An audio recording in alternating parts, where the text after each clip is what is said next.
The following broadcast previously aired on KPFA. Please disregard any announcements or references to dates and events. Hi, this is Kris Welch, host of The Talkies, airing Friday, 11 a.m. to 1 p.m., wishing KPFA a very happy 75th birthday. I'm still older, and to celebrate this accomplishment of 75 years of independent, commercial-free, First Amendment radio, we are going to have interviews with folks that work here now and that have worked here in the past, but just telling you about their reasons for being here, their passion.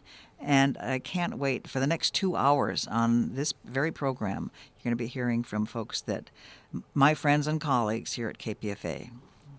Happy birthday to you. Happy birthday to you. Happy birthday, KPFA. Happy birthday to you. KPFA Radio presents this 75-year anniversary special broadcast celebrating KPFA. My name is Miko Tolliver. I will be your host this hour as we air interviews with Kris Welch, Mitch Jeserich, Bonnie Simmons, and Walter Turner. KPFA Radio is a community-powered radio station that creates and curates a unique mix of music, informed public affairs, culture, and news.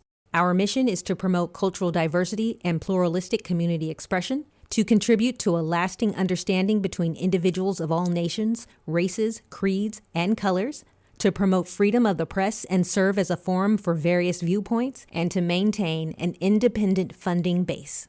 Founded in 1949 by pacifist poet-journalist Lewis Hill, KPFA was the first community-supported radio station in the United States. Much of our programming is local, original, and eclectic, with a well-produced mix of news and in-depth public affairs, an ongoing drama, literature, and performance series, as well as interviews and reviews. Being independent and community-powered, KPFA is solely supported by donations from listeners and like-minded foundations. The majority of our staff are unpaid community volunteers who donate their time and energy to bring you our programming. In this 75th birthday special, we would like to share with you some of their stories. As part of this special broadcast, we have reached out to those who have had a long-standing history with KPFA Radio. Join me with KPFA producers Paula Burch and Prema as they interview KPFA hosts, producers, volunteers, and others who have been essential to the long-standing history of KPFA. Let's start with an interview with Kris Welch, host of The Talkies. I'm Kris Welch, and I'm the host of The Talkies, which is on Tuesdays, Wednesdays, Thursdays from 11 to noon. And I don't know exactly how long it's been on. It sort of morphed from Living Room, which was on at noon, and I don't know when that changed either, except that I do know that I was on the morning show for 25 years. So that's the one date I remember. I think probably Living Room 10 years. What's it about? So I was told originally that they wanted it to be local news. And I tried, and there is local news, but I've included everything. So it's international news and politics and art and culture, because that's my background. It's just fun. Talking to people, that's what it's about. And listener callers, I love that part too. So then if we have the Talkies for 5 or 8 years, and then plus Living Room for 25 years. No, Living Room was before that, was for 10 years. Yeah. And before that was the morning show for 25 years. So from 7 to 9 to noon to now 11. Actually, there was Saturday morning talkies in there, which I really loved. And that was, I don't remember how long that lasted either, but there was a change of programming here because there used to be music programming. It used to be 9 to 11, and then it was 10 to 11, and then it was moved to the weekend because they wanted more public affairs during the week. So that's when they plugged me in there. And Quincy wanted me to do Monday through Friday, and I said, been there, done that. I'm not doing that anymore. So I do Tuesday, Wednesday, Thursday. So 3 days a week. Okay. Part-time, yeah. So was there something that you did at the station before you actually were a part of these shows? Well, I came to the station fresh off 4 years out of the country. And I had come back to the country because my grandfather was dying of cancer in Los Angeles. And he did. And following that, I stayed with my grandmother for a month or so. And then I came up here because I had a friend from first grade who said I could stay with her. And I was just going to do like 6 months max, and I was going to be back over there.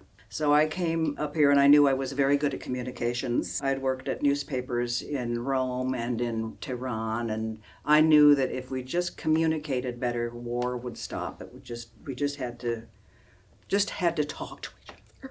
And I'd worked on newspapers. I'd worked head of a radio show on college. So I looked in the yellow pages and went to all the radio stations and television stations and newspapers that I could get to by foot because I didn't have any money to take the bus or a cab or anything like that. And I wore my mother's skunk fur coat, which is huge and black and furry. It looked gorgeous. And the outfit that I had made myself, which was a skirt and a tunic made of red fabric with purple bunny rabbits on it, and I had red shoes and purple tights, and I wore this to all of the potential jobs, including KPFA.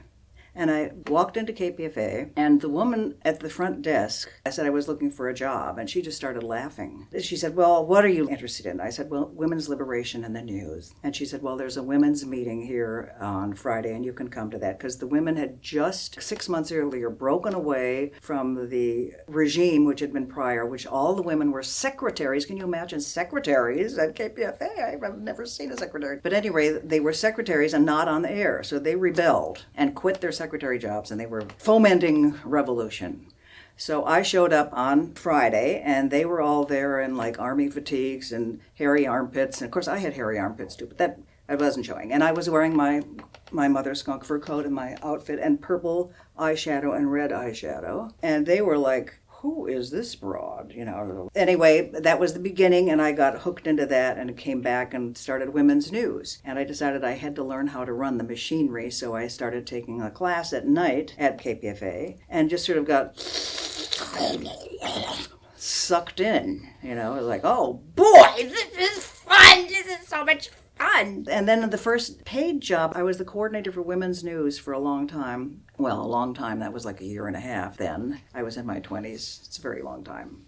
And so then I was offered a job to take over the guy that was doing the morning news because he was going to law school. It was a volunteer position. So I started coming in to do the morning news, which was part of the morning show. And the morning show then was hosted by this guy who was an expat from WBAI, Larry Josephson. He was furious being here in this backwater, furious with all the lefties and furious with everybody who was protesting this and that and the other thing and blah, blah, blah. And he would, on the morning show, play opera, and he would put the record on. It was a record with he put the needle on the record, and he would go downstairs and go outside and buy himself a bagel or two and maybe wander back in later. And meanwhile, I would be back in the newsroom, and I would get a phone call from a listener saying, Kris, there's nothing on the air. So I would go in there and the record was going ka-chick, ka-chick, ka-chick.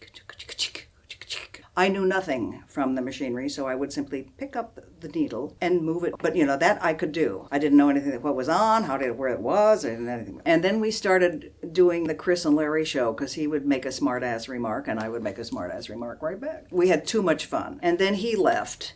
And they decided that I should be doing the morning show, but not by myself because I didn't know what I was doing. So they hired Scoop Nisker, who has become a dear, dear friend of mine, who was a legend in Bay Area radio on KSAN. He did the news there, and he ended every newscast with, if you don't like the news, go out and make some of your own. And he came over here and started us off on the morning show on April the 1st of 1972. So I guess I got here in 71. And we had a great time, except that he knew how to run all the machinery. So he was sitting on that side of the board, and I was sitting on the other side of the board with the guest. And I noticed that the guest would never look at me. He was always looking at Scoop. And I was like, hello. So I thought, okay, I've got to learn how to run this machinery. That's obvious. And then a month after we started, we all went off on strike. Shut the station down. For an entire month, it was off the air. We were protesting the firing of the only African-American person on staff and the only woman on staff. And we're like, oh, hell no. So we went off, shut it down. And when we came back, which we did come back in a month, the people who had started all this left. The manager fired. I was like, goodbye. So then we came back as a collective, and none of us were paid. And we had some folks that started bringing in lunches, free lunches for everybody, made a huge big, here's your scoop of slop. It was better than that. But anyway, and we just had a great time. It was so alive. Of course, when you're 30, everything is like, oh, wow. So we were very excited. And the women's department started women's news, and then there was also women's programming. And there also became the Third World News Department and Third World Programming, and there were huge battles in meetings that we would have, screaming and yelling and hiding under the piano, and oh my God, it was just hot and heavy about racism and sexism, and it was happening, and the war and blah blah blah. So anyway, it sort of evolved from that and calmed down a little bit from that, and people found places, and there were still uprisings of this and that and the other thing every once in a while. Then when we came back from the strike was when I started doing the morning show, and I did it by myself. There wasn't anybody else, and nobody was getting paid anyway, so I was doing 7 to 9 for a number of years. And when I got pregnant and took time off to have my daughter, my dear friend Philip filled in for me. And when I came back after giving birth, it was very hard to focus. And I had done lots of theater before that on the radio. I'd played different people. And when Ford pardoned Nixon, I became this lady that pardoned people who called in. And, I did all kinds of things. I had a bug lady that was, what was her name? Your insect pet of the week. We did. She had a theme song with Spike Jones. Anyway, it was lots of playing, and once I had a kid at home, it was like I couldn't make that happen by myself. So the powers that be at the station decided that I needed a co-host, which I certainly did, and then Philip came in, and we co-hosted the program for many, many years. Oh, then the station was locked down and kicked out, and there was that was really a big fight. There have been many generational battles for control of what, for the airwaves and for what should be on the air and who should get to say it or who should get to decide. That's really it. Who should get to decide? And those battles continue to this very day, of course, in the network. Not so much internally, but the network for sure. Anyway, I was talking to a friend who's also been through it all, but from the outside, and he's an attorney, about worrying about something that was happening currently on a national level. And he just said, Kris, it's Pacifica. That's what they do. Like, oh, you're right. Because it's so important. It means so much to so many people. Anyway, it has been my spiritual and physical and social home for all these years. Wow, 50 years. And introduced me to all kinds of people and things that I had known and believed about racism and sexism, etc. Sexism was sort of newer. Racism I'd been thinking about and worrying about for a long time, but sexism was what came later, which is interesting. And the things that you take for granted growing up, going to church, being the Methodist Family of the Year 2 years in a row in St. Charles, Illinois, just about humanity and compassion and what's right and what's wrong, to find out that it's not happening in the world. It's very naive to believe that that's not right.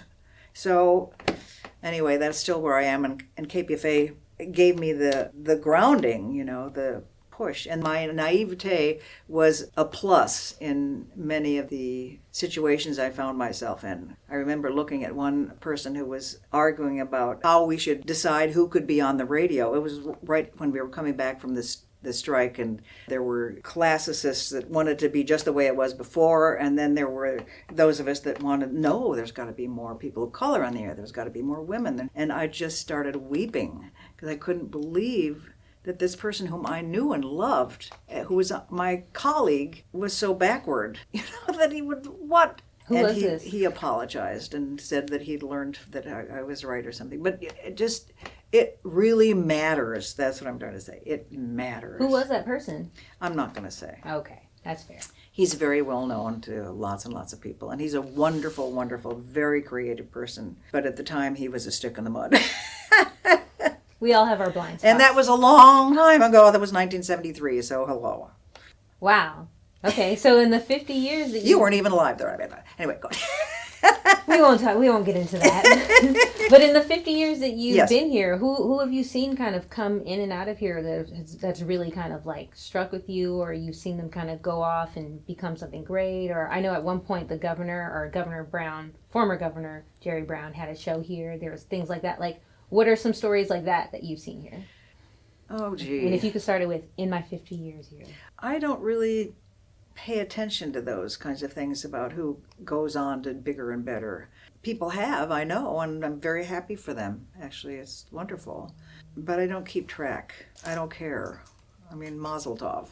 There was one time when I was invited to go on to bigger and better. A guy came down here and wanted to hire me away, and he was going to put me on billboards in Seattle and make me a big star. I had a radio station in Seattle. And I was really thinking about it, because that's the American way. You sort of go on and on and on. You don't stay, even though I was perfectly happy with what I was doing.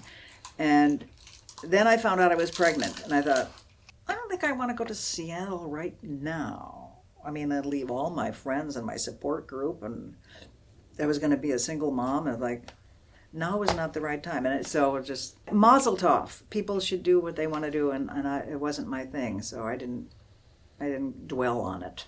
Have there been any like shows that I know that there's your show, The Talkies and Living Room, but have there been any other shows then, or hosts, that you've seen maybe kind of come here and you've seen them grow and kind of develop, or maybe you had a hand in that and teaching them? Because I know that KPFA can be kind of a school in that way. Oh, well. There were women in the women's news department, everything that I was always very happy to see go on, and some did go on to commercial radio and success there. But I don't keep track of those journeys.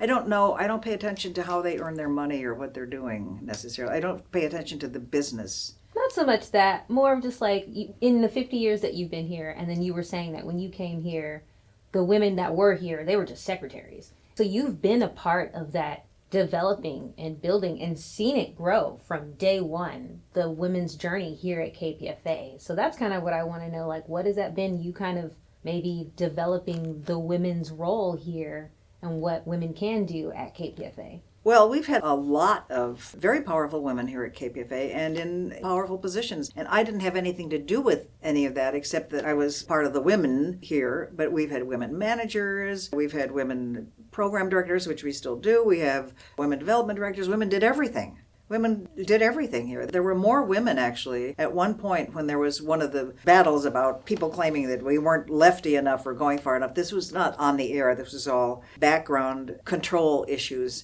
And someone did a study, and there are more women on staff and in getting paid positions here and in positions of power than and people of color as well, than at any other of the stations. So it's like, and what's the issue? It's like there are too many white people here, or too many. I don't know what it was. It's cyclical, and that's good, because it's an ongoing issue, an ongoing problem, an ongoing reality. So it should be cyclical. Anyway, we seem to be backsliding as a country.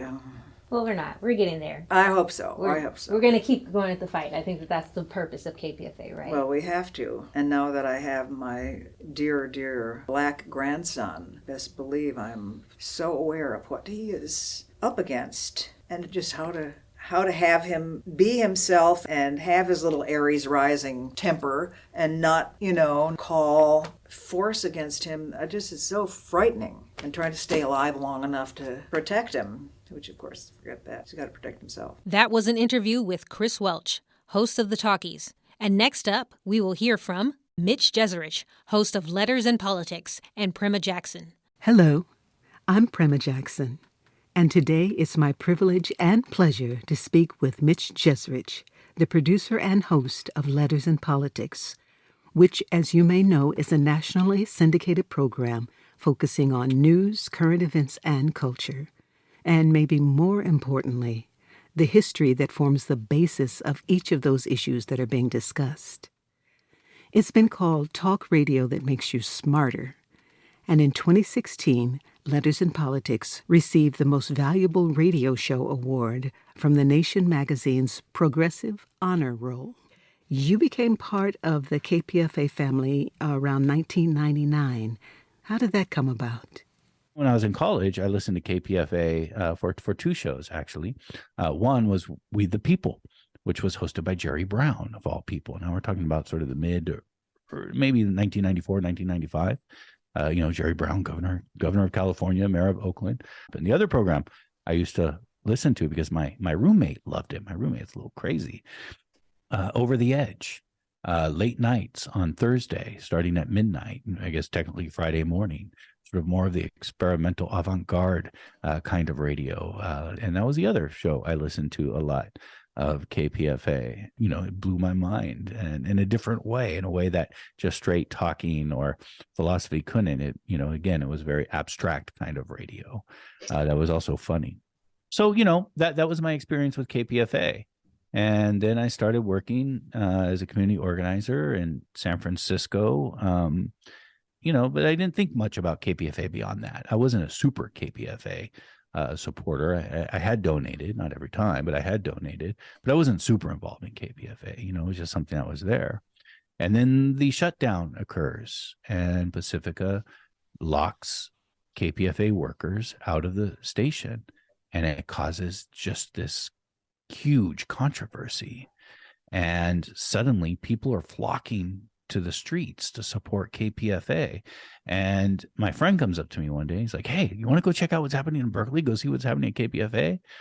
And, I'm in my early 20s. So I'm like, "Sure, I'm up for anything. Let's go check it out." Now I'd be like, "Oh, I'm too tired." But I was like, "Yeah, let's go." And I went, and it was like nothing I've ever seen before. It was just hundreds and hundreds of people that have occupied that block that KPFA is on MLK. There's no traffic going through. There are people who are, this is more than 10 years before Occupy would happen. There are people with tents and with sleeping bags. And it was just this pure organic, I've been to as a community organizer, a lot of demonstrations before, but many demonstrations, as you know, are really just press conferences disguised as a demonstration. But no, this was real. And it was really happening, and people were passionate about it, and it dominated the news cycle. The California State Legislature passed a resolution. I think we have that up at the KPFA framed on the wall in support of KPFA. And it was really incredible. And about a week later, the KPFA workers, paid and unpaid, won and got back into the station and brought sort of really big change to the network. I think for better and some ways, also for worse, but that's a different story. And so there was a victory celebration over at Civic Center Park there on MLK.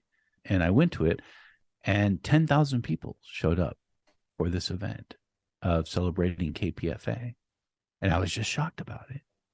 And so then I went back to work, got on the computer. There's a computer. There's an internet at this time. We're talking about 1999. It's not what it would become, but it's there. And KPFA has a website. And so I go check out their website. And right on the front page, there is a link saying about KPFA's journalism training program from the news department. I was like, well, what's this? And so, it's taught by Mark Miracle. And so I went and clicked it, and it said apply. And what you do is you come in for a training for 6 weeks. And after that, we're going to throw you right in. You're going to start reporting on stories. And so I did it, and I applied, and I went, and boy, that very first day, Mark gives us these packets of information, and we're talking about journalism and how to do it. And then we all even went in to voice stories, not stories that we wrote, but somebody else's stories, just to get a taste of what it feels talking to a microphone and to be recorded. And he said, all right, whoever does the best reading tomorrow morning, you'll be on the morning news, right? Because we'll play that story, whoever does the best reading. But it was mine that actually made it on there, and that was a big, like, whoa, am I on the radio? This is a time radio is not king anymore. This isn't the 1930s, but it's still basically radio, TV, and print at this time, before the internet usurped everything. It's still the internet. It's still radio still was something at that time to be like, oh, wow, is this person on the radio? And at that moment, I was like, this is for me. This is for me. I love this. And I did. And, I volunteered for the next couple of years. And I always be grateful to the KPFA News Department training program. It sent me all over the Bay Area, meeting all kinds of people and learning skills and writing and interviewing and putting stories together and just learning about my world. And so that's how I got involved in KPFA. Then the KPFA News Department has the Sacramento correspondent, the person who covers the California State Legislature. And then, there's an opening for the job while I'm still volunteering. And because of my community organizing and also policy work, I had a real familiarity with Sacramento already and how the state legislature works and the processes and how all these things happen. And so I applied for it and I got it. And I did it for about a year and a half. And did that eventually parlay into you covering live national events like the things I've heard you do? Political conventions, Supreme Court nomination hearings, impeachment proceedings, those kinds of things?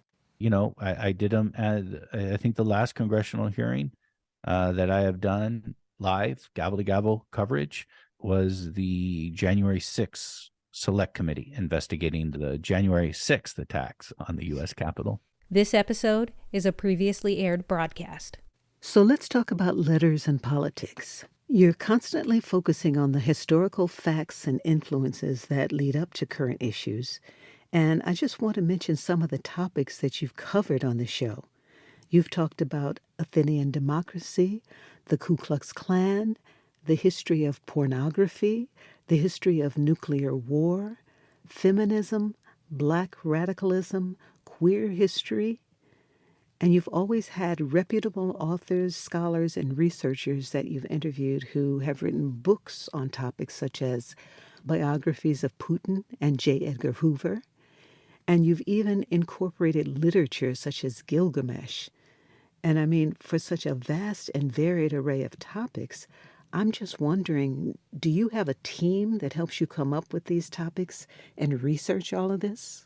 Oh, yeah. Deanna Martinez, the show's producer, the one who makes everything actually happen on the program, the one who sweet talks all of our guests. I mean, she just becomes friends with absolutely everyone we have on our program because she just has this incredible social intelligence about her and an openness and friendliness, but also very professional as well. But Deanna Martinez is the engine that makes the program work.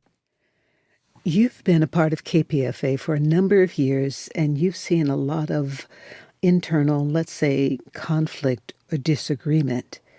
And yet still, the station has been a beacon of light for so many people. What do you think is the main thing or the main things that KPFA has actually offered that has been so beneficial to the communities that it serves? I think public broadcasting is wildly important. And KPFA, I will call, we can argue this, the mother of public broadcasting. I say argue, there are radio stations that are older, but KPFA is the first radio station to successfully operate just from listener donations and to function from listener sponsorship.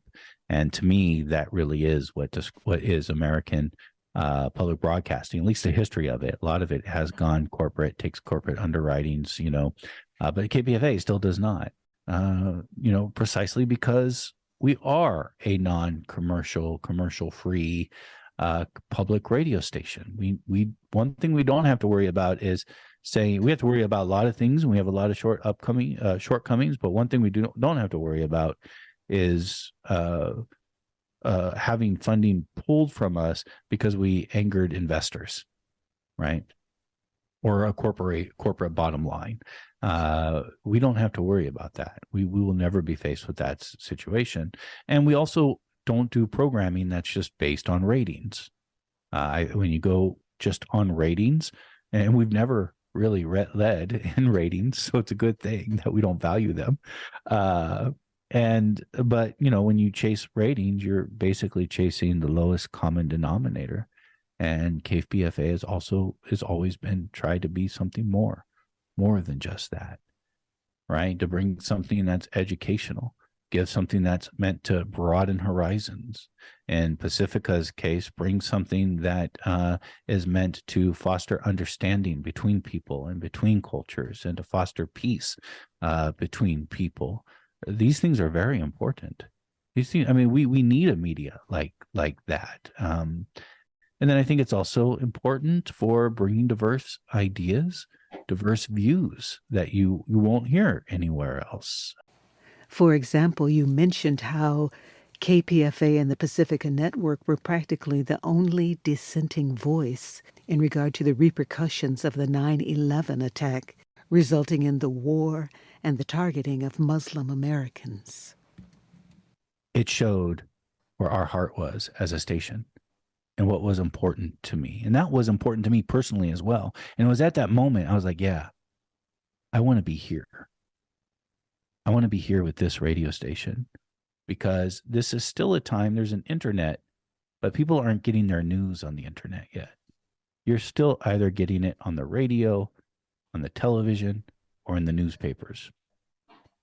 And KPFA and the network, not just KPFA, but the entire network, was the only place that you were getting an alternative view about the war on terrorism, was the only place that you were getting reports about what the FBI was doing to Iraqi Americans and Muslim Americans, and the surveillance that they were conducting on communities.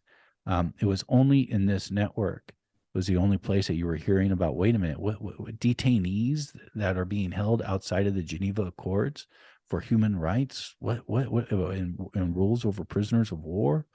There was only one network that really questioned the validity that the Bush administration had concerning Iraq having weapons of mass destruction, and only one place that was really promoting an idea and having people on who promoted the idea of peace. The country was in had the war drums going, and most people were supportive of that.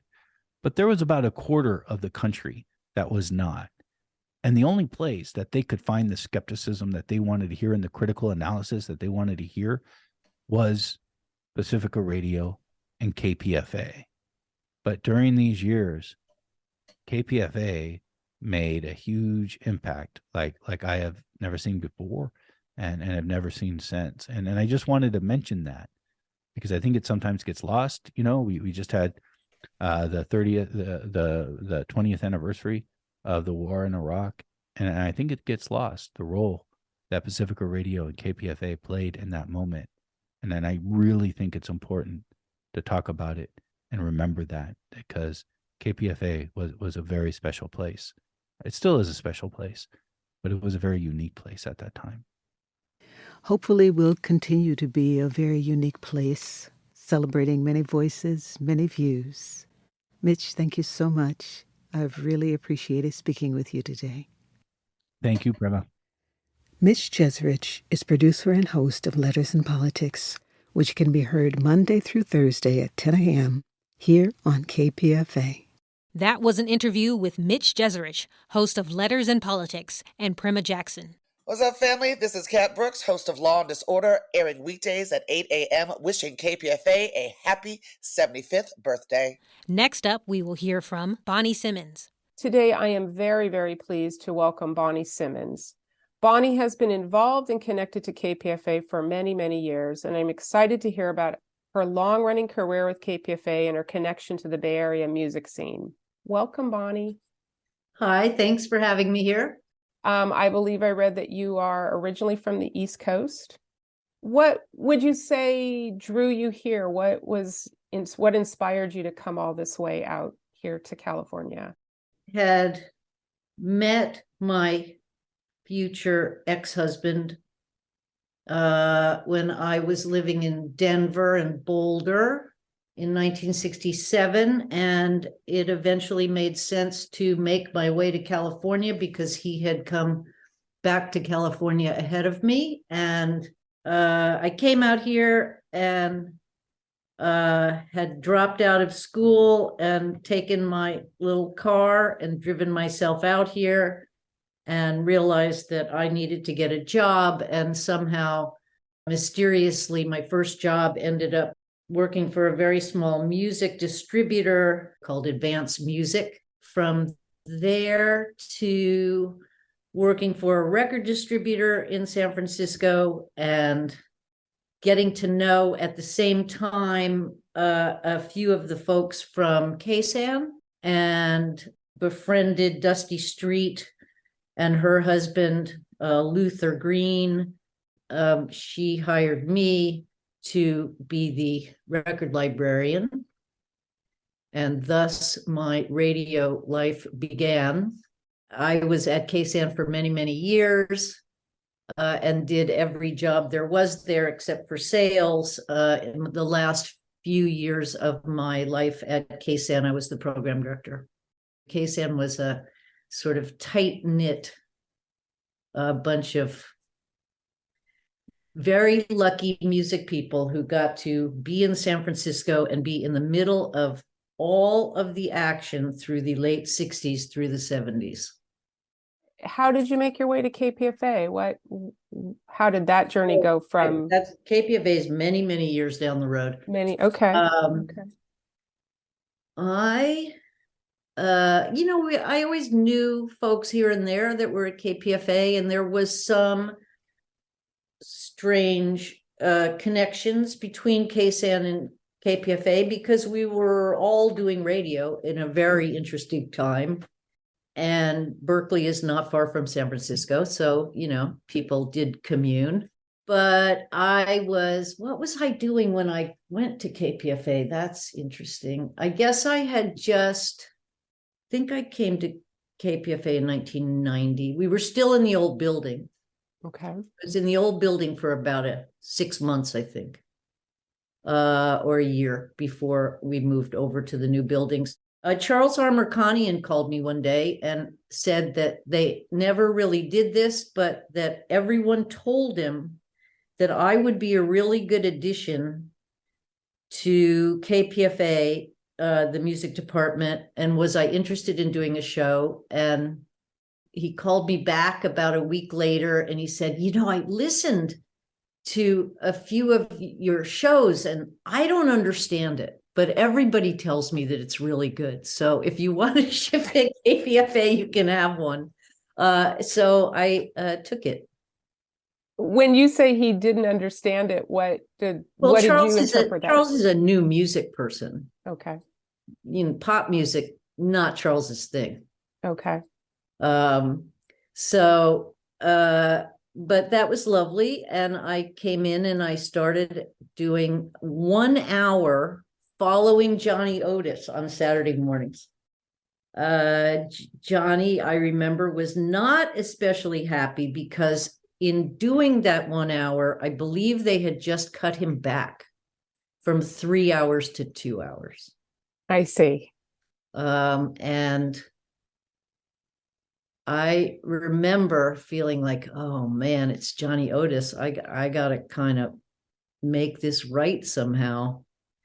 And one of the people that has been very important in my musical life and as a many, many years friendship was a fellow named Jerry Wexler, who was one of the owners of Atlantic Records. And I think he actually called Johnny and said, hey, you know what? That girl that's following you now, she's actually really got chops. So go easy. It all was fine from that time. Okay. So it turned out okay. And yes, here you are. Yes, it did. What are some of your fondest memories of KPFA? When you're looking back on all of these years.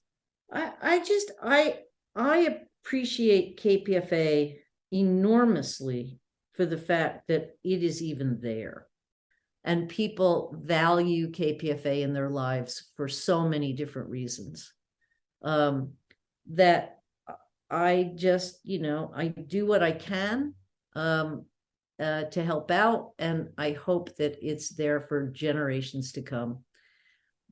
But, the fact that a radio station has lasted 74 years with essentially the same format or lack of format is amazing. If you look up the history of most radio stations have not done that. Mm-hmm. And we are so lucky that KPFA has people that have stayed with us as long as they have. Look at most restaurants. What kind of run do they have of being very popular? 5 years. Most radio comes and goes. Mm-hmm. The call letters stay there, but most radio stations in 74 years have had 20 different formats on them. And frankly, when I first started on KPFA, there were probably 15 radio stations that I could imagine working at in the Bay Area, because they had an ability to do some creative music programming without too many controls. Now there's a couple of places that you have the possibility of being given a microphone on. And I like it that there are so many, that each of the music people on KPFA has the freedom to do whatever sort of musical mix is what they like. Whether it's someone who prefers to have a, like spliff, like an all reggae sort of presentation, or any of the shows that are more specialty shows that really cater to one particular type of music. I enjoy that. I think it's great to hear somebody be that enthusiastic about maybe a smaller sort of branch of music. Mm-hmm. And I also really love hearing other people's kind of broader mixes, Mm-hmm. different kinds of music. I think it's great that all of those different kinds of music are given a spotlight. At KPFA, I love that there are people of all ages on KPFA, so many different people coming from different places. Some of our news and spoken word programming is so extraordinary, and you don't get that anywhere else. I like KPFA, warts and all. It's just heartening to me that it's there. And the work that people do at KPFA, it's so extraordinary. I guess that's my favorite thing about KPFA is the people that come through KPFA, that work at KPFA, or that support KPFA. It's just, man, it's a good bunch. That was an interview with Bonnie Simmons, host of The Bonnie Simmons Show, and Paula Burch. Next up, we will hear from Walter Turner. So hello to everyone. I'm Prema Jackson, and I have the privilege today of speaking with Walter Turner, who is a scholar, author, journalist, activist, and host of KPFA's Africa Today. He was born in Marin City and has been a professor of African and African American Studies at the College of Marin in Kentville, California for more than 20 years, where he is also chair of the Social Sciences Department and the program director of the Umoja Equity Program. Professor Turner is well known for addressing topics such as the legacies of systemic racism, othering, and redlining, and for focusing on the development of programs and shared goals that are the foundations of social justice and genuine anti-racism. Professor Turner, welcome and thank you for joining us. How did you become involved with KPFA? We ran a center in downtown Oakland, which was called the Africa Resource Center. Myself, another gentleman named Milton Clark. Actually, there was a group of people, Steve Talbot, who's a producer for KQED, Bob Manning, Pippa Gordon, Lori, the woman who's written on disease issues. We were developing a resource center on Africa. And at some point I was there and they moved on and did other things. And there was a woman here at KPFA, her name was Faraha Hayati. Faraha Hayati did a program on Africa. And essentially she would come in and share clips from Africa news sources. That was back in the days when you would have a printing that would come into the newsroom and et cetera, et cetera. So when she decided to leave, they said, well, wow, we need somebody to do Africa Today or do Africa Show. And they came to me and they said, do you want to do the Africa Show? Well, I've never been on the radio before in my life. They brought me up, put me behind the microphone. I did it one day. I never saw him again. So the show has gone through a lot of different stages, but that's how it began. I mean, it's somewhere in the 90s or somewhere like that. For years, as I say, I worked in Southern Africa, Mozambique, Zimbabwe, Kenya, North Africa, West Africa. I usually go back to Africa every year. Ghana, went to school in Ghana, worked in Nigeria, all over the continent.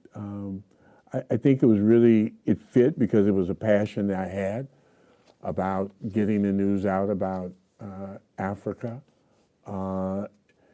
I think that the stories about Africa, it wasn't voiced loud enough that if you start talking about history and culture and civilization, you have to start talking about Africa. There's no way around it.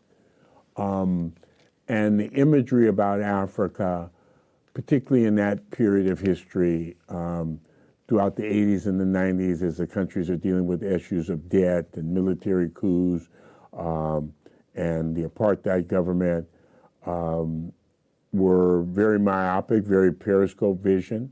It wasn't an authentic approach to what was going on in Africa. Paul Farmer has a term I use.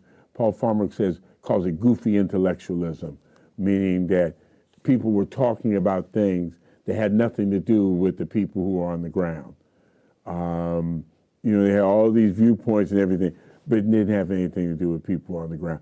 As John Henry Clark would say, that it was looking just at the periphery of Africa and not clear what Africa was, and using terms like Black Africa. Well, you don't name continents by their color. You can go to Europe and find people in Northern Europe and Scandinavia who are as white as a sheet of paper. You can go to Greece and Crete and find people who are as dark or darker than African American. So there's no white Europe and there's no black Europe. So if you're from the African continent, you're African, period. So I think that was really just a passion. I've been doing it by that time, I'd been into Africa for 10, 12, 15 years. So it was kind of an automatic. And I had the resource center. So we subscribed to magazines, we had the journals coming. I had the sources. I could get them from Steve Talbot, I could get them from up here. So in terms of a person who had access to it, I probably had as much access as any lay person would have. And I enjoyed it. It didn't require me to stand up publicly. It was behind the microphone. Took me a while to get my chops together, and the show has gone through different models to where it is today. Did you have any particular intention for the way you produced or the information that you brought into Africa Today? I mean, my overriding thing is that I've been asked, say, well, who's asking you? The ancestors, God, Allah, Buddha, Olodumare. I've been asked to play this particular role. It's not that there weren't people more capable of doing it, people who didn't follow Africa more, but for some reason, the ancestors say, hey, Walter, we're going to give you the space, we're going to give you the time, this is what we want you to do. So my goal was really between the listener and between what I could bring, guest or research, was to inform people better about Africa. So I took that on as a personal task. And actually, it was a lot of work, because if I was doing the show where I was reading news clips, I'd spend all day, Saturday and Sunday, just going through the news clip and framing the whole story so it can make sense. Because if you don't look at countries and situations like that, you get all these bits and bobs, and you really don't help people to learn anymore. It's just bits and pieces. I mean, like, yeah, you cover Africa when there's a soccer match or there's a coup or something like that, but the countries are, what is it, South Africa, 40, 50 million, Senegal, 18 to 20 million. So you can't characterize those with just one-liner stories. So that was my first goal. And then I think also to expose people to the diversity of the African continent. Africa is, almost 4 times the size of the United States, 6 times the size of Europe, west of the Soviet Union. So, there's a lot of diversity there to be covered. Lastly, maybe my journeys, wherever they've been, have been really about engaging with people, making friendships and knowing people, to give people a chance to know day-to-day people on the African continent, day-to-day life stories. So Africa is the youngest continent right now, meaning that the median age of Africa is 20 years old. 60% of Africans are under 25 or 30 years old. It's the youngest continent. So some of the most vibrant voices are coming out of there. So I didn't want to do, there was a coup, or this leader did something bad, a Sani Abacha story, or Adama Barrow from Gambia. I didn't want to do that simply. I wanted to have that story of people who did everything they could to improve the quality of life for their countries and their people. Some of them may have been academics, some of them may have been women's activists, some of them may have been people sharing trades, some of them may have been people working in legal areas, wherever they were. Some of them were doing youth groups. So I built a program, it's like Africa Today is scholars, activists, academics, community people, etc. So that's always been my goal. And when I have a guest in, I say, look, this is what we're doing. This is not an academic interview. We're talking, okay? That's what we're doing. We're trying to make this make sense. I do a lot of preparation, and I'm blessed that I've been doing it so long that I don't have to prepare anew every time I do something. How did you become involved with the Black Panther Party? It was easy. It was the thing, that consciousness, not necessarily the party, but that consciousness, the ground was rototilled with that in that period of history. That if you wanted some ways to assert how you felt and what was happening to your community, and you were looking for somewhere that provided those answers, the Black Panther Party provided that. I mean, their 10-point program focused on specifically, your community, military service, education, a number of other things. But the party had 3 pillars that they looked at. One was the avaricious businessman in your community who made money off your community, meaning money never came back. The demagogic politician who came to you when they needed votes. And the racist cop, which being growing up in Marin City had one entrance out, one way in, one way out. So we were constantly harassed by the police. And so there was a gentleman, his name was George Gaines. His name is, we just call him Baby Deer. He had been incarcerated with 2 of the early members of the party, Eldridge Cleaver and Apprentice Bunchy Carter. And when he was released from jail, Folsom, wherever he was, Soledad, he came up to Marin City and started a chapter of the Black Panther Party. So when it started, I was over in Europe. I had just made contact with him. So when I get back, then I began to work directly with the party. I essentially was what you refer to as a lieutenant of information. I was a writer and kind of a spokesperson. I was in the background, but my role was to support the work of the party, particularly in Marin City, and work with Breakfast for Children program and a number of other things. How has that defined or influenced the paths that you've chosen to take in life? Levels of seriousness, we spent a lot of time together when you were in the party. So there was a community. Your relationships were based on trust. Your relationship were based on, we'd start in the party, we'd start early in the morning, and we'd be together till the evening. We'd eat meals together. And if you were part of the party, people who were in the party would do anything for you. They were going to show up for you, even though that they knew there were moments of danger and there were moments of tension. But I think it's encouraged me to not be hesitant to put myself in positions where I'm part of the leadership and being able to work to be a leader. So I'm saying there's differences between being in the leader and being in the leadership. A leader means that you're in a position where you're cultivating or working to cultivate other people, in some senses to make your leadership disappear so that you have other people who take on some of those responsibilities. So I'm keen to do that most of the work, and I've been blessed.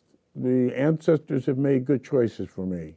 Now, how do you feel that KPFA and the Pacifica Network has best served the African diaspora? I think we've done a good job. I mean, KPFA and Pacifica, has all been an experiment. Lou Hill and, listener-sponsored radio. So I think there are a number of things that lead me to be a necessary advocate for the importance of Africa news on KPFA, on Pacifica, on any of our airways. As I talked before, it all starts in Africa. It is the youngest continent. And the reason that you see so many Russia, Turkey, United States, China, et cetera, interested in Africa is because of Africa's, not only because of its resource wealth, but just its intellectual strength. Pacifica, KPFA has to make that kind of commitment that no matter what, that they support having Africa Today, Africa-related programming, that they find ways to groom people who can do work on Africa more than Walter. No one person is going to solve anything. It's going to take a collective of us to be able to get some things done. And so that's a piece I'd like to encourage Pacifica and KPFA to do and to make a priority. I'm blessed. I'm fortunate to be able to have had these opportunities and to be in a position to talk about Africa. It's a gift. I'm fine with that. Yeah, and we're blessed that you can share your experiences and some of your insights with us through Africa Today, through your teachings at the College of Marin, your involvement in so many civic and cultural organizations. Just thank you for the blessing that you are. Oh, my pleasure. Join Walter Turner for news and information about Africa and her diaspora on Africa Today, Monday evenings at 7 here on KPFA. You're listening to the KPFA Radio 75th Anniversary Birthday Special. KPFA Radio is a community-powered, listener-supported radio station based in Berkeley, California. We are able to bring you this content through donations and support from our listeners. Please consider supporting KPFA through a donation by visiting www.kpfa.org/donate. And now let's get back to the program. Next up, we will hear from Avotcja, host of Bebop, Kubop, and the Musical Truth, Tuesdays at 8 p.m. Avotcja is a poet, musicologist, bandleader, and teacher. She's been part of the KPFA family for over 4 decades. When I got here from New York, I was working at KPOO, and somehow KPFA heard the program either at KPOO or Cal when I was at UC. And I was asked to come over, and I did. And that was in the early 70s. Mainly a radio programmer, a music programmer, but I also was the head of the Third World Department for a while. I was in the production department, did a blues program, jazz program, and the one I'm doing now. One of the good things about New York, the part of New York that I'm from, is that you are exposed to lots of different kinds of music.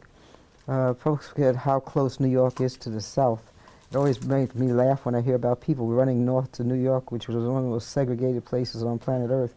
But so I got the part of New York I lived in. I got Gut Bucket Blues. I got Musica Latina. I got Trinidadian steel drums. I got Cuban music. There were a lot of Chinese people in the Caribbean who played not only the Caribbean music, but played a lot of traditional Chinese music. There was a place right around the corner that they had like Chinese opera. They used to hang out and play there, and I would sneak and listen to it. I liked the drama in it. I like gospel music, so I was just attracted to all of the good music. I'm a collector, much to the dismay of my kids, who said I was the only parent on earth that the kids had to tell to turn the music down. But when I came here, it really disturbed me, because I was used to, if you went to a party back home in New York, especially where I'm from, you heard James Brown, you heard Machito, you heard all, doo-wop, all in the same party. Came out here, and it was like one type of music, and it bored the hell out of me. And so the first program that I started doing out here was called Africa Viva en el Caribe, or Africa's Alive in the Caribbean, where I played black music from all over the world, just because I wanted to hear more than just one type of music all the time. And obviously it hit, and so I'm still here 50 years later, and for that I'm truly grateful. I fell in love with African music through the blues. I heard the Delta blues, like the Mississippi Delta blues. I heard talking drums before I ever heard a talking drum in that music. And I finally, when I got a chance to hear the music from Mali, that's where that comes from. And that sort of turned my head around and let me know that I wasn't quite as crazy as folks thought I was, that I was hearing something that was always there that folks didn't want to take a look at, because when I was a kid, you didn't even mention Africa. That was the no-no. You didn't even talk about it. You weren't supposed to be African. You weren't supposed to be black. You weren't supposed to definitely identify with it. But I definitely identified with it. And it also taught me that we came with something, because people suffer under the delusion that we are thrown into cotton fields or cane fields, and all of a sudden, we lost everything and we became this something other. Well, the truth is, we brought a whole bunch of stuff with us, and that Delta blues is one of the things. The things that people call musica latina is one of the things, bomba plena, juba, all of that stuff. And if you go and you do your homework, you'll find out exactly what part of Africa your friends and family came from through the music. I recently saw a documentary that was made several years ago called Rumble, and it was about the American Indian influence on pop music.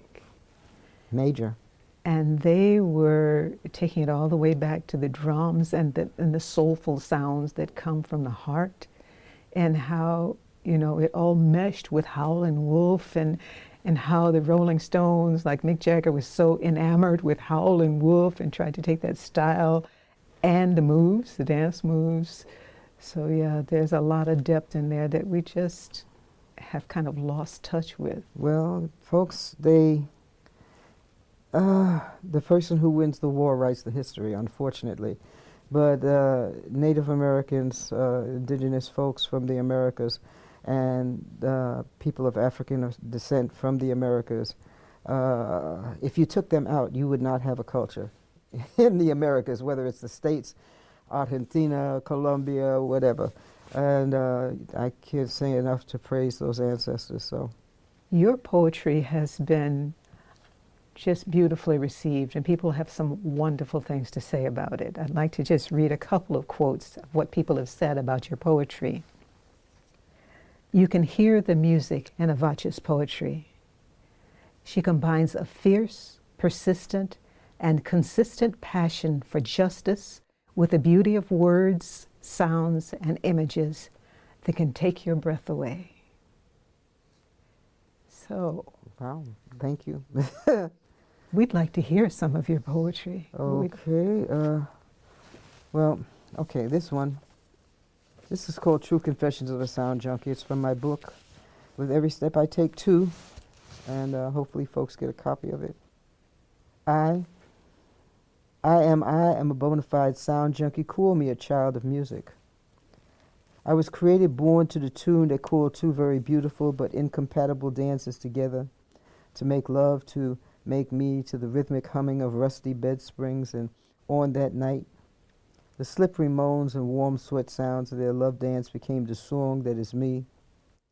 The sensuous sounds of their love dance sang me into existence. That night did not walk in softly, and neither did I.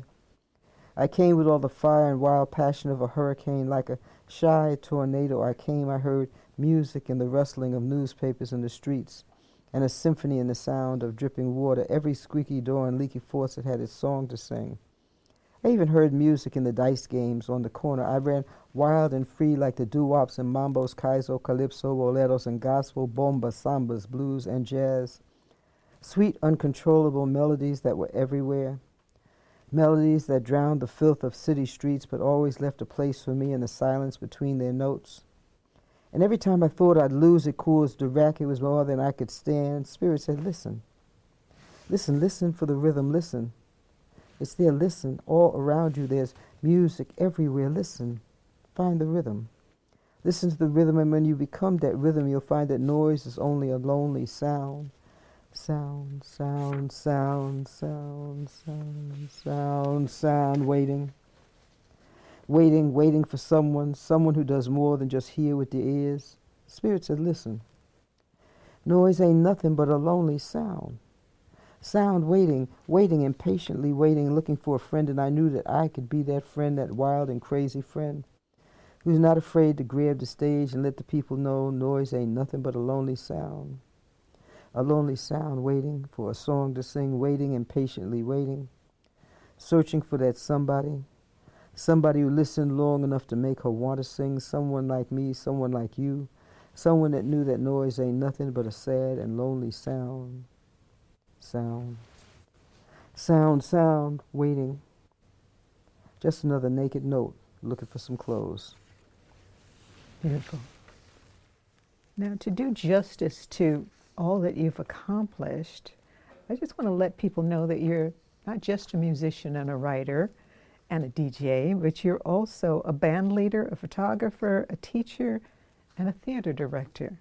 Since you've taught creative writing, I've taught creative writing, music, and drama.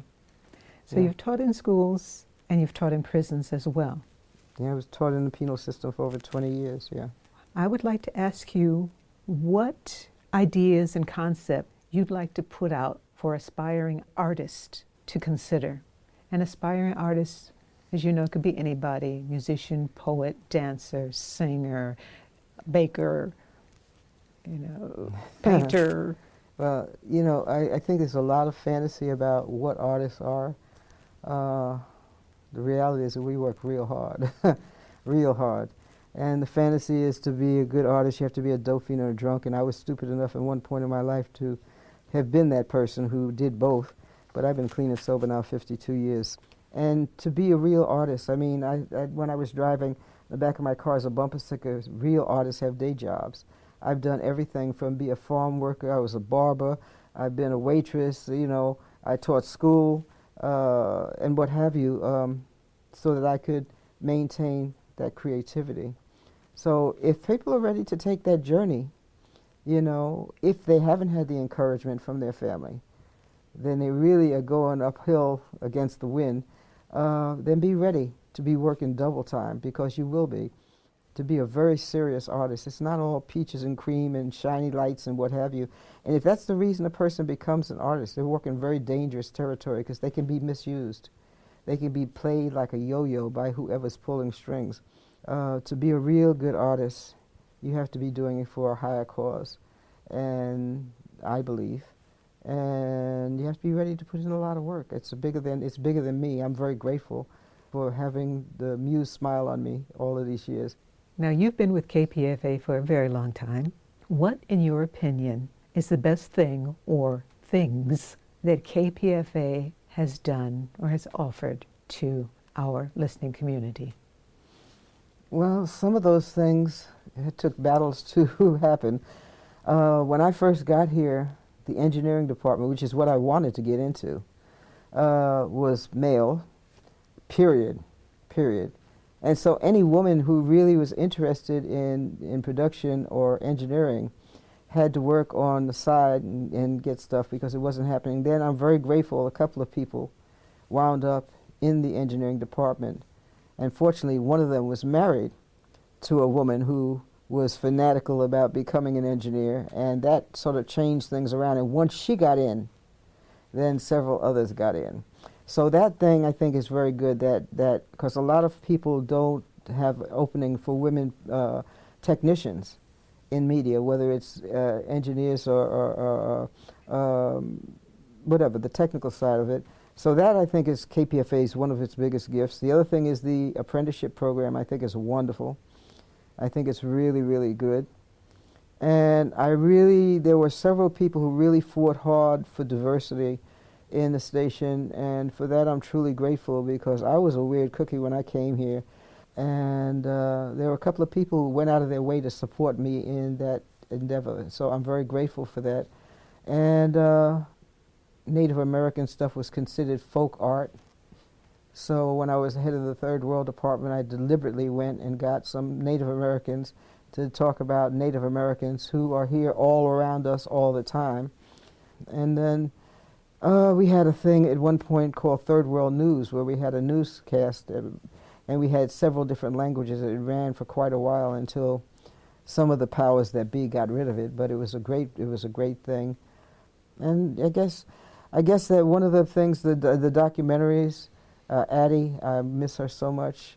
Myself, we produced some amazing documentaries, and they had a whole production department that did some amazing. That doesn't exist anymore, which I think is a big mistake, because that production department produced some amazing things. They also had a music department that was amazing. They had a drama department, which was amazing, and also I loved when we'd do the marathons, when the phone room was, people would come in. I thought there was something really beautiful that happened, that people got to know us and we got to know them. Those of us who, because not all of the programmers were volunteering in the phone room, and I was one of the ones who would, and several others were. But those are some of the beautiful things. It was community radio. Those things that I'm talking about, I think it's very dangerous to throw the baby out with the bathwater. You know, you keep the good and you grow with that, you know, and I'm not saying that we need to go backwards, but I'm saying that we need to take what is good and grow with it. So those things are, for me, were the best things, you know, because I know there's some people here fight where they wanted all talk radio, or they wanted all music radio, they want all black radio, or all Latin music, or all folk. That's nonsense. The world is a whole lot bigger than that. And I think that the folks who fought, you know, for that diversity should be commended, and I think that it should move forward in that direction. That's my personal view. Avotcja, it's been a real pleasure, and I thank you so much for joining us. I thank you for having me. As I say, I hope I made some kind of sense, and I'm honored that you asked me. You made a lot of sense, and if anyone's interested in finding out more about Avotcja, her other books, music, where she and her band Modupwe? Modupwe. Modupwe. It means gratitude in Yoruba. Where they will be performing, where you can find any of her books of poetry, where you can hear her on the air. Go to avotcja.org. That's avotcja.org.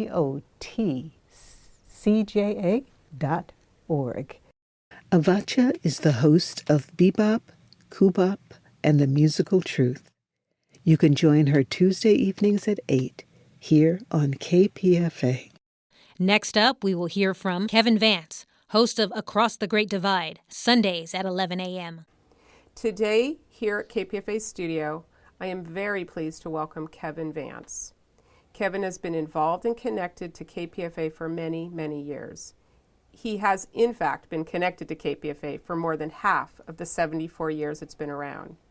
I'm excited to hear about his long-running career with KPFA and his connection to the Bay Area music scene in general. Without further ado, welcome, Kevin, and thank you so much for joining us here today. Thank you. Glad to be here again. I believe you are a true native of Berkeley. You were born and bred and are still here. So Talk about how this environment in this part of the East Bay and Berkeley has shaped you into who you are and why you stayed so long and why you're still here. I never really moved any further than that. I was married and lived in Petaluma for about a year, but I've never really strayed from the Bay Area. This has always been home. This is where your heart is. This is where my heart is, exactly. This is where I feel normal. Yeah. How would you describe the culture back then, you know, being somebody that had so much history? My parents were low-level activists. My mom much more of an activist than my dad. But they had their opinions about stuff, and I just kind of went along with it, you know. I mean, yeah. So I was exciting to kind of grow up in the middle of a changing, a change in history. I mean, I like to say that I grew up, you know, in the middle of everything. How did you get started in radio? Like, talk about your journey. My dad had worked in radio. He didn't really influence it, but he just happened to have stories. And my mother worked at KPFA. She was a phone receptionist. Oh. She was hired by Lou Hill, in fact, and she worked there from when she was pregnant with me till I was maybe a few months old.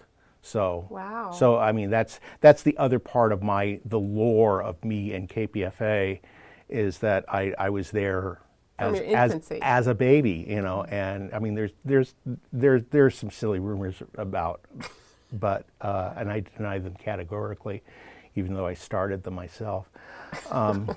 Yeah, but yeah, I go that far back, but I certainly have no memory of it. I walked into KPFA when I was 14. And it was 1973, and I still thought the revolution was right around the corner. And what had happened that month, it was September, and Allende had just been overthrown in Chile, and it was kind of like, is the revolution still going to happen? And I thought there were two institutions in the Bay Area that were still principled and were going to be around for a long time, and were going to keep us on track about what is going on in the world and what people can do. And one of them was the San Francisco Mime Troupe, and they've been around forever, and I've always loved them ever since I was a kid, and I'm so glad that they're around. And the other one, coincidentally enough, would have been KPFA, and so I came into the 2207 Shattuck Avenue office. In fact, I called somebody before and said, can I show up and volunteer? And the woman who took the call was able to say, yeah, just come in, fill out a form. My name is Kathy McAnally, and you can talk to me.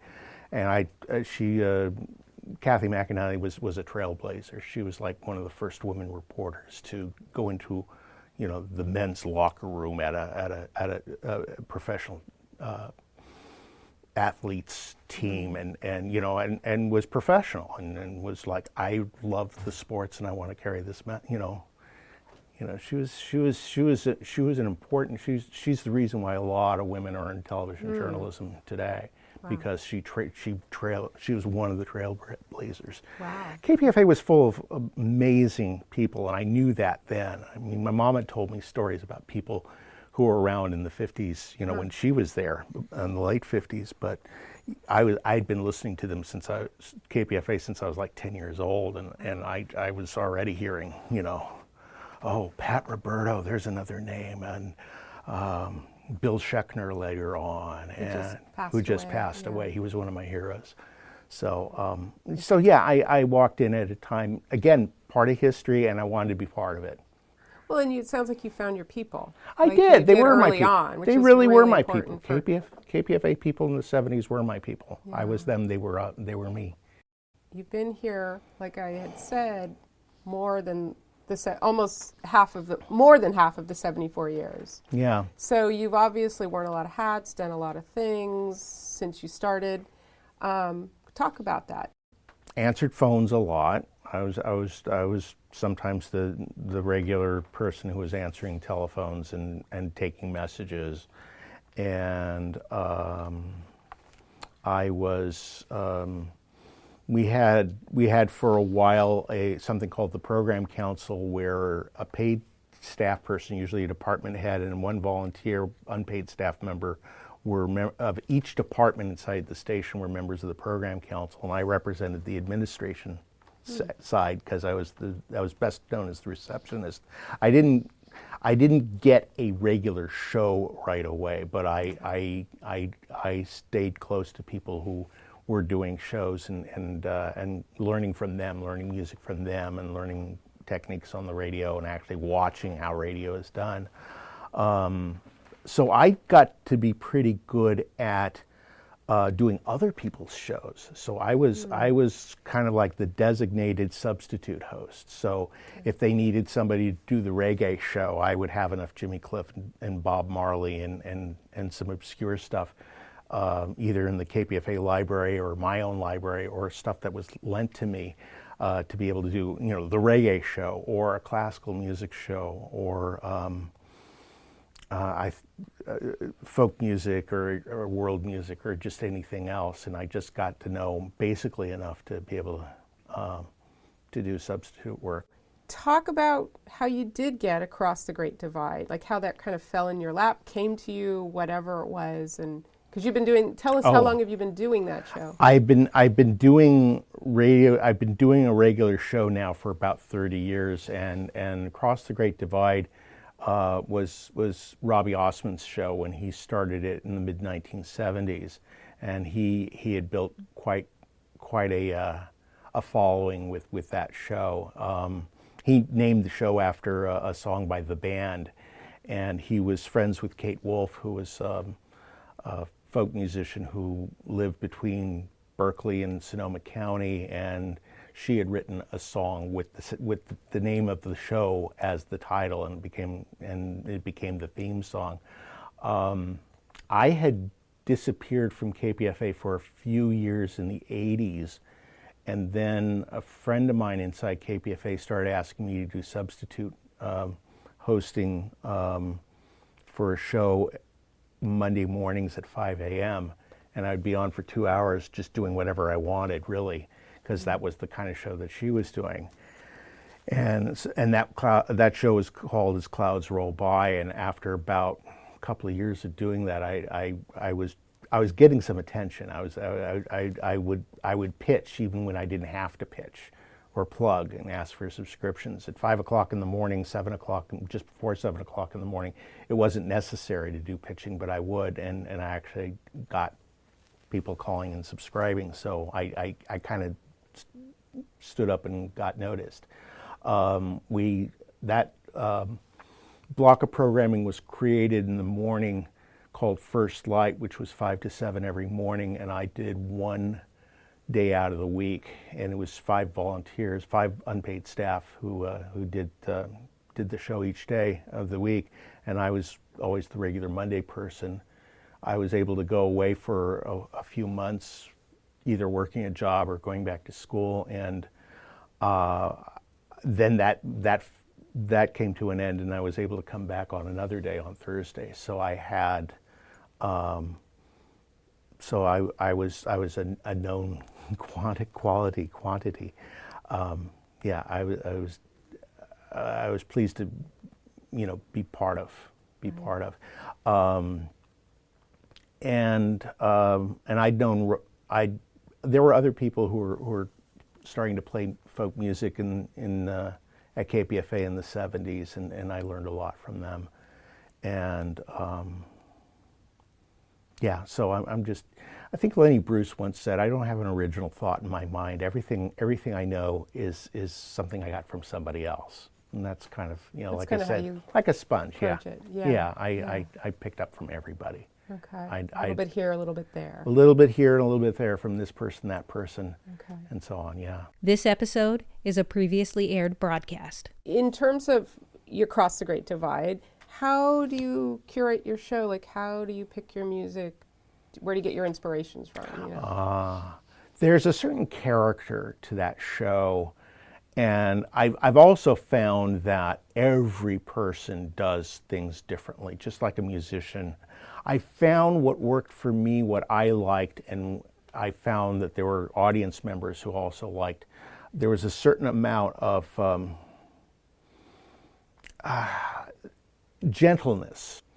I knew that people wanted to hear a certain gentleness in the music, but also a certain frankness too. That's the other thing that I loved about the folk music, the old Joan Baez records, the old Peter, Paul and Mary records, which used to kick around in my house when I was a little kid. And that is, some of these songs are brutal. Some of these songs, are like stories that don't have happy endings, and they're not, which is way different than the top 40 being played on the, for sure. Even the Beatles songs, they always had a happy ending. But these were stories that didn't, and it was fascinating, and I loved the simplicity of it too. And I begged to learn how to play piano, and eventually my folks got me a guitar. So I tried to play the music myself too. Yeah. So Across the Great Divide, Robbie had done the show on KPFA from the mid '70s to well into the 2000s, and as history went on, it went from being a nice folk music show to also being a show that had a lot of music. Some people will call it protest music, but definitely a lot of music that would say things are really messed up in the world, and not only do people talk about it, as activists and journalists, but also as artists and musicians too. And here are examples, and it's just like a journalist will write an article that appears in a newspaper. A songwriter will write a song about something that's going on in the world, and it may be of an issue that goes away after a while. Tom Paxton used to call those short shelf life songs. Singing a song about Lyndon Johnson. Nowadays people go, "Who is that?" But when somebody like Phil Oakes sings about "We're the cops of the world," that hasn't changed very much in the last 250 years. Yeah. Well, I think some of the music that you maybe played 30 years is almost more or still relevant. Yeah, it's like it cycles constantly. I mean, it's nice that it's nice and it's terrible all at the same time that some of the music that people were angry about back then, those issues are still happening today. It's like it's easy for me. It's like, oh, okay, I can play that song from the 60s or the 70s because it's still going on. Oh, right. What human beings are doing to the planet, what human beings do to one another. It's like things are still messed up.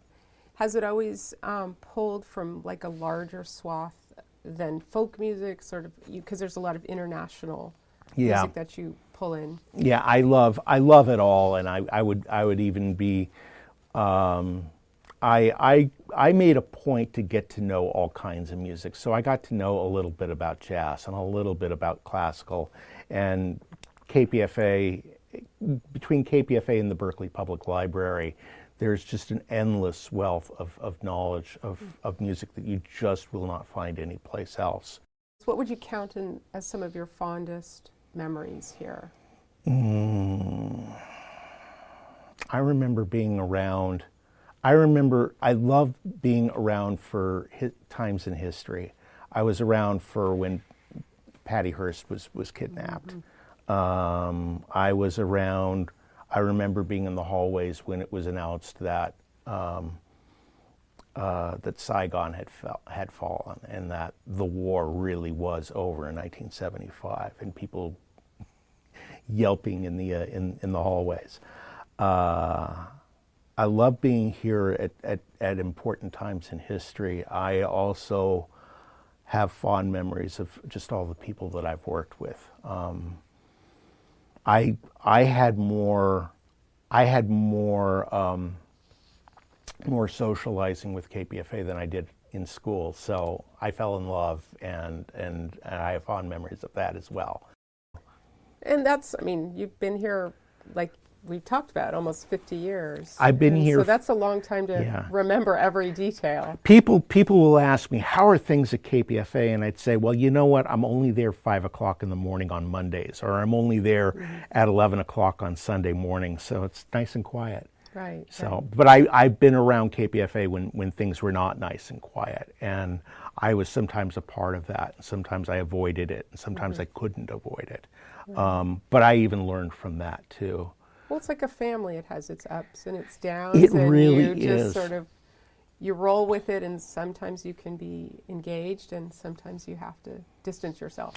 There was a time, I remember the 1974 strike, and I made a lot of bonds with people there, and a lot of people who were able to teach me a lot of things about not just radio, but about life as well. I was around when there were efforts for women and people of color to have more influence inside the station. And I remember people fighting over important stuff, and then stuff that I didn't think was important but was important to them. And it was hard to not take sides, to avoid taking sides, to think that I was part of something that hurt somebody else's feelings, and so on and so forth. But the happy ending to that story is the big move in 1999 when KPFA was when we were all shut out by Pacifica, and thousands of people showed up at Sproul Plaza and marched to Provo Park. You know, it was like one of the biggest demonstrations in Berkeley since the Vietnam War. And here were a lot of people who grew up on KPFA, and KPFA was important. It was a wonderful. Took my son with me. He was like 3 years old, and he was in his firefighter phase, so he had this big old helmet, and I was carrying him around. You know, this heavy 3-year-old with his chupon and his big old firefighter helmet. And I stuck around towards the end of the rally, and there were a bunch of people who stuck around at the end, people who I'd worked with at KPFA years ago, who I thought would have nothing to do with KPFA because their feelings were hurt because of some important stuff. They were there to say hello and hi, how are you, and hug and tell me what's going on now, and so on and so forth. So it's like there were battles and internal conflicts and stuff like that, and I watched a lot of that, and it broke my heart, and I hated being part of some of it and being forced to take a side. But on the other hand, I also saw people coming around and going, we care about this place. Right. So one thing that we all have in common, all the various factions, we all love this place. Right. I always thought that KPFA was going to be my university, was going to be my college. This was going to be my way of feeling like I was getting my education without having to take out student loans or. It sounds like it kind of has been. It kind of has been. I just don't have the paper to show it. Yeah. You know, you don't get a PhD in KPFA or even not even an associate's. Yeah.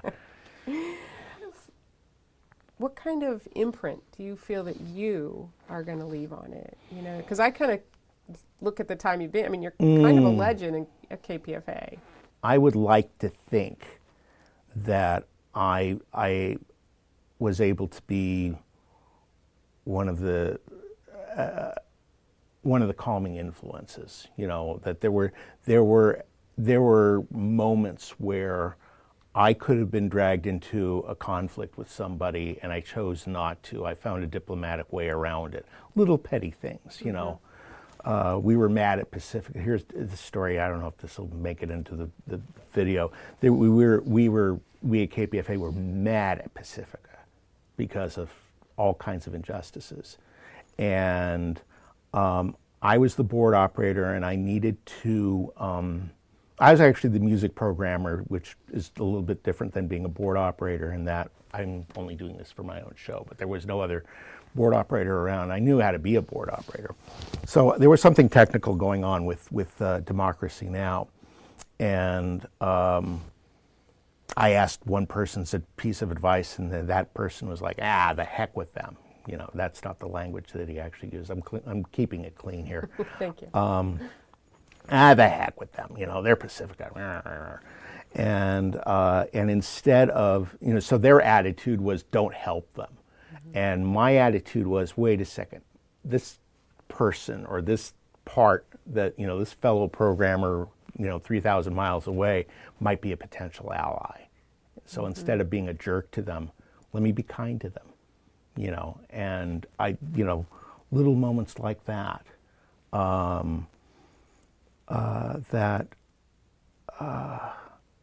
that allow us to find the glass is half full and that the glass is not half empty, and that all the things that the people have fought for and spoken about in front of the microphones and sung about in front of the microphones here were not in vain. And that there, the old Phil Oakes song goes, I got something to say and I'm going to say it now. And KPFA has been the place where we get to hear it. And I think that's, again, that's something we all have in common. All the factions, all the, you know, all the people from one side and the other, you know, that we all love about this place is that this is, you know, it's what Lou Hill and Gert Chiarito and Eleanor McKinney and all the people who helped, you know, who were the Pacifica Foundation, the first people to bring KPFA on the air. That's what we like to believe that they believed, was that this was going to be a place where Lou Hill didn't have to read a dog food commercial after reading a news story about the dead, the war dead. You know, that there's important stuff that needs to happen, and KPFA was a place for people to tune in and be part of. Right. And I'd like to say that I was part of it. I won't take credit for leading anything because I didn't want to be a leader of anything. But you have pride. I have pride that I spent the time there. That you know, as you know, there have been times my heart has been broken and stuff has happened and I'm mad and blah blah blah. But I find that the principle of KPFA is more important than the personalities I was mad at. Right. Yeah. Wow.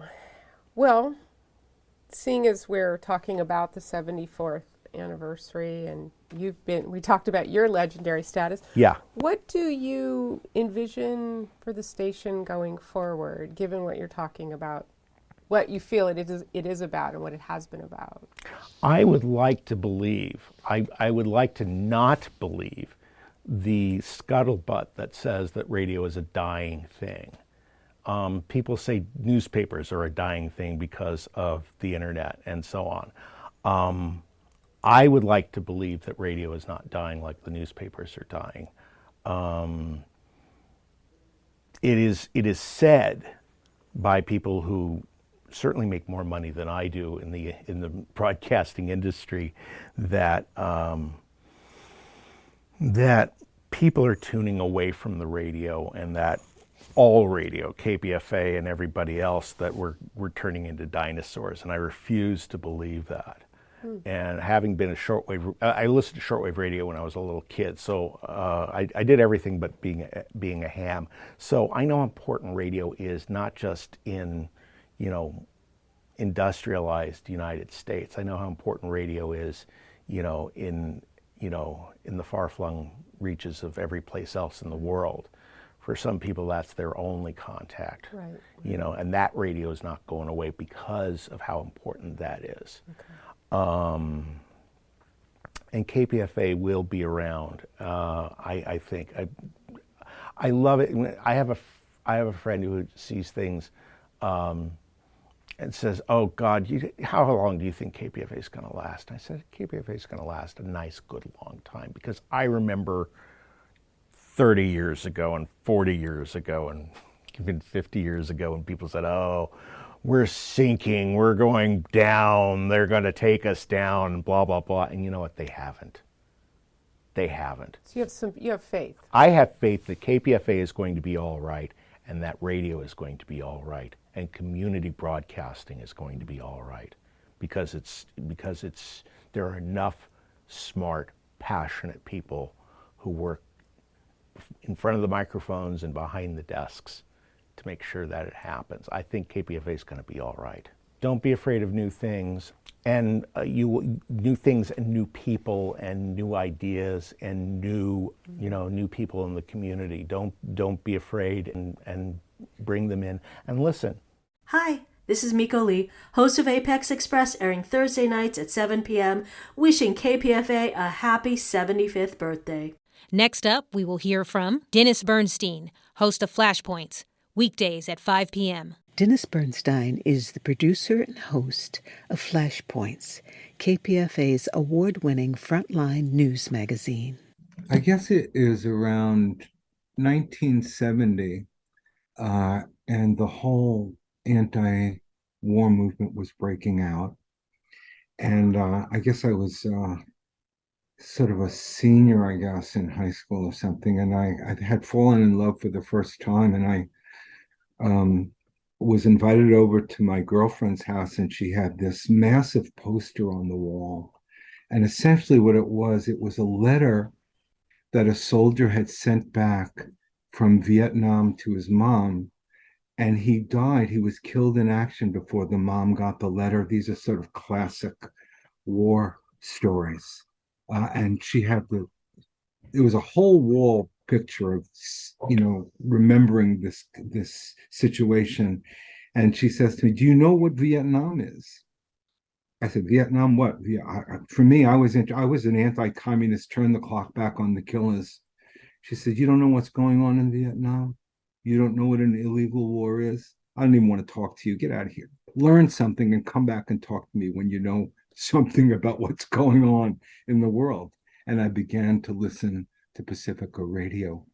At the time, I was studying to be a cop, to be a CIA agent. What did I hear on Pacifica Radio?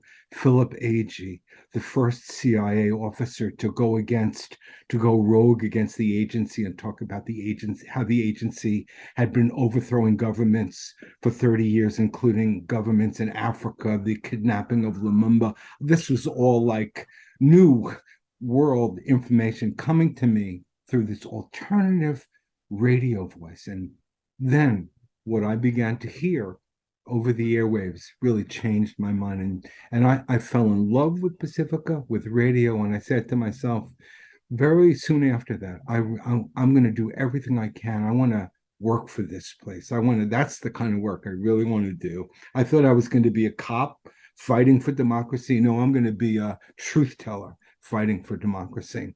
And it's been all downhill from there. No, just kidding.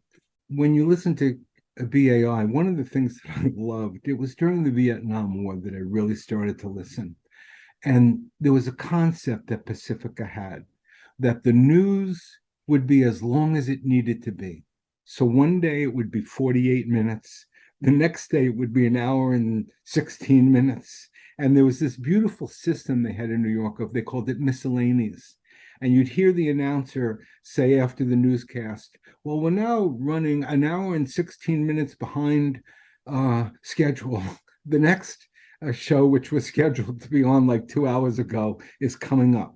And I love that notion, the idea to be free enough to make room for as much news as there was on that day. Beautiful free speech concept. And I started to hear broadcasts and stories coming out of the West Coast and hear about KPFA and the free speech movement. And I decided, you know what? I need to do something different in my life. So I got in my car and I drove to California. And honestly, I am not kidding. I drove into Berkeley and just driving straight through the nights, arrived. The first voice I hear on KPFA is, this will make me cry, is the great inspired Barbara Lubin talking about how we have to stand up for the Palestinians. I didn't even know really a thing about Palestinians, but I heard this woman, this fierce woman, talking about the oppression that was being faced, that the United States government through Israel was forcing upon the Palestinian people, the nature of occupation. She was like on fire. I drove right to the station and waited and waited. And I met her. said to her, I said, I heard your voice on the radio. I want to be a part of that voice. From then on, I was welcomed into KPFA. I started a program. It was on Daylight in Baghdad. It was a daily show leading up to the first Gulf War. Join Dennis Bernstein for Flashpoints, the award-winning frontline investigative news magazine, heard daily at 5 p.m. here on KPFA. This episode is a previously aired broadcast. Next up, we will hear from Jack Foley, host of Cover to Cover, and Prema Jackson. Jack Foley, one of the hosts of KPFA's Cover to Cover, is also a celebrated poet. I go back to a KPFA that is very different from the KPFA that evolved later. I'm the last gasp of what KPFA was from its inception to around the time when I came into it until a little after that time. I actually have a poem about that. It's called KPFA Recollection. I'm old. I remember when KPFA's programs didn't have to end on time. A half-hour show could be 25 minutes or 35 minutes. The powers that were felt that the show's requirements were more important than adherence to a predetermined schedule. I followed two such shows, Jaime de Angulo and Alan Watts. I never knew exactly when my show would start. I would have a little extra time or a little less. I didn't mind. I liked the spirit of anarchy that prevailed, and I could improvise. Those days are gone, gone, gone, as are many of the people who were there when I began. I understand that their voices are still somewhere sounding in the universe where they made shows that demonstrated radical, elemental freedom. And I'm with them, still wondering what time Jaime and Alan might end their fascinating, ear-caressing shows, so I might speak. Well, the thing is that mostly, if a writer's famous, an interviewer knows that the writer is famous, but doesn't know anything about the writer's work. The person interviewed has a generic bunch of things that they will say in an interview, and they'll get questions that will just, that they can just respond to with this generic thing. And I read the work of the people I interview. I have a critical mind also. I try to find a balance between, on the one hand, a strong critical element, a strong critical mind, which will try to understand things, and an equally strong intuitive mode. I think that one of the problems that arise, people don't like poetry much, and it scares them. And this is partly the result of very bad teaching of poetry, very bad teaching of English. There's a great moment in The Hitchhiker's Guide to the Galaxy when the monster has got the two guys, he's captured them, and he describes what terrible things he's going to do to them as he slowly murders them, etc., and what suffering they're going to go through. And they're perfectly stoical. They're able to bear all of these things that he says, these terrible things that he's going to do to them. Finally, he says to them, but first, I'm going to read you some of my poetry. And they say, ah! Modernism in general hated rhetoric. Yeats wrote a poem in which he talked about how rhetoric is what politicians do. Poetry is what poets do. We make out of the quarrel with others rhetoric. We make out of the quarrel with ourselves poetry. Okay. All right. Well, that's understandable. The whole modernist thrust tended to dislike rhetoric. What Ginsberg discovered when he wrote Howl, which at first he thought he was just, maybe writing for Kerouac's ears. He didn't think anyone was going to like it. He wasn't sure. He wasn't certain. He discovered rhetoric. He discovered the power of language. And he's in this room. He hadn't even finished the poem. He's in this room. And suddenly he transforms. He becomes not Allen Ginsberg, who is a gay man, who's Jewish, who wears glasses, and who is not so very bright, but not so. He's all of these various things. Suddenly, boom, he's a bard. And he discovers it through the instrument of his language. And that's what Ginsberg discovered when he began to write Howl. And he's in this room, and he discovers the power of words. And of words, not just the sound of them, which is also important, but the ability of words to move beyond what they're talking about. Jack Foley is one of the hosts of Cover to Cover, a celebration of art, poetry, and prose, which can be heard Tuesday afternoons at 2 here on KPFA. You can also watch this interview. Visit us at www.kpfa.org or check out our YouTube channel at KPFA Radio. Make sure to follow us on social media, Facebook at KPFA 94.1, YouTube, Twitter or X, Instagram, TikTok, Twitch.tv at KPFA Radio. Special thanks to the KPFA interns for editing this special broadcast. Tim Brown, Roxy Van Valkenburg, E.A., Mesty Thomas, Crystal Chandra, Jess Hutchison, Clayton Peterson. Thank you to our interviewers, Paula Burch and Prema Jackson. And thank you to our videographer, Peter Stickney. And a special thank you goes out to all of our hosts, producers, volunteers, administrative staff, and everyone who has been a part of making KPFA last for 75 years. I'm your host, Miko Tolliver. Happy birthday, KPFA. Happy birthday to you. Happy birthday to you. Happy birthday, KPFA. Happy birthday to you. I hope you enjoyed this podcast. If you want to find more KPFA radio content, log on to www.kpfa.org. Also follow us on social media by visiting Facebook at KPFA 94.1 and Instagram, Twitter, and TikTok at KPFA Radio. Plus, check out our KPFA TV video content on YouTube and Twitch.tv at KPFA Radio. Subscribe to this podcast and stay updated to when we release episodes of shows representing the best of KPFA Radio.